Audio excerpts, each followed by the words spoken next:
देश में भागीदारी का शायद सबसे बड़ा मुद्दा है। यात्रा में हमने सामाजिक न्याय की बात की और उसका एक अगला क्रांतिकारी कदम जाति जनगणना, आर्थिक सर्वे, संस्थाओं का सर्वे और ये पता लगाना कि जो 90% आबादी है देश में, उनकी हिंदुस्तान के सिस्टम्स में, संस्थाओं में, कॉर्पोरेट्स में सचमुच में कितनी भागीदारी है, वो शायद एक क्रांतिकारी कदम होगा। और हमने निर्णय लिया है कि ये क्रांतिकारी काम हम करने जा रहे हैं। मैनिफेस्टो में हमने कहा है। मैं सबका स्वागत करता हूँ और दिल से धन्यवाद करता हूँ कि आपने हमें समर्थन दिया। और ये देश की प्रगति की लड़ाई है और मैं बहुत खुश हूँ कि हम एक साथ ये लड़ाई लड़ने जा रहे हैं। धन्यवाद। सैनी जी और राहुल गांधी जी ने बताया है और इन्होंने स्वयं प्रेरित होकर राहुल गांधी जी के प्रोग्राम को देखकर, जो कन्याकुमारी से कश्मीर तक उनका दौरा हुआ, फिर उसके बाद मणिपुर से लेकर महाराष्ट्र तक, ये सभी कार्यक्रम को देखने के बाद और उनके विचार सुनने के बाद उन्होंने ये तय किया कि एक व्यक्ति अगर हिंदुस्तान में है वो श्री राहुल गांधी है, जिसने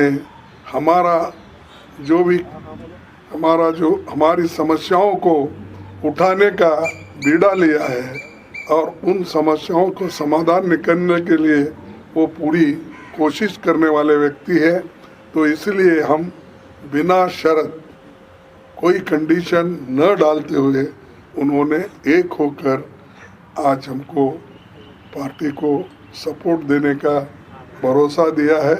इसलिए मैं उनको धन्यवाद देता हूं और वो आगे बढ़कर ये देश के लिए, सिर्फ कांग्रेस के लिए नहीं, डेमोक्रेसी बचाने के लिए, लोकतंत्र को बचाने के लिए और सारे जनता के, जो इस देश में 135 करोड़ लोग, उनके हकूक़ की हिफाजत के लिए वो एक होकर आए हैं। और फिर से एक बार मैं दिल से उनका स्वागत भी करता हूं और धन्यवाद भी देता हूं। Thank you. और हमारे, जिसको हम बहुजन समाज कहते हैं, जिसमें पाल, गडरिया, निषाद, कोयरी, आज लगभग कोई जाति ऐसी नहीं है जो बहुजन समाज में आती है। सभी के अलग अलग क्षेत्र में उत्तर भारत के अंदर एक राजनीतिक दल बने हुए थे, लेकिन ये सभी राजनीतिक दल अपने अपने प्लेटफार्म से एक ही बात कह रहे थे कि हमें हमारा हिस्सा मिलना चाहिए। जिस आवाज़ को बुलंद किया भाई राहुल जी ने, और राहुल जी ने जातिगत जनगणना और जो आर्थिक सर्वे करके और सभी जगह जहाँ जहाँ भी किसी का हक बैठता था उसे दिलवाने की आज एक आवाज़ बुलंद की है।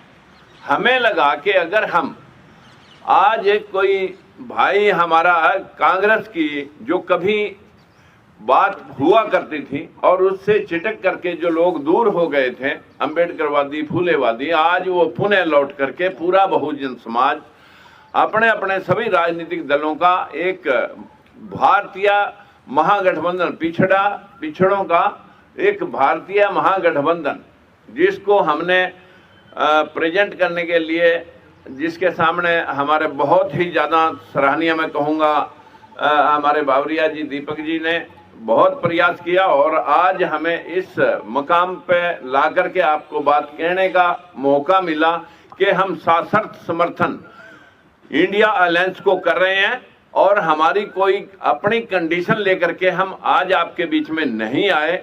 जो जहां उचित होगा वो उसको हमारा ये गठबंधन जो इंडिया अलायंस है और हमारे लोग जो मिल करके इस देश के अंदर जो ये अंधविश्वास और पाखंड का जो सिस्टम चल रहा है, इसे हटा करके वही धर्मनिरपेक्ष राज्य की स्थापना करके सभी को बराबरी का हक देने के लिए कटिबद्ध हैं।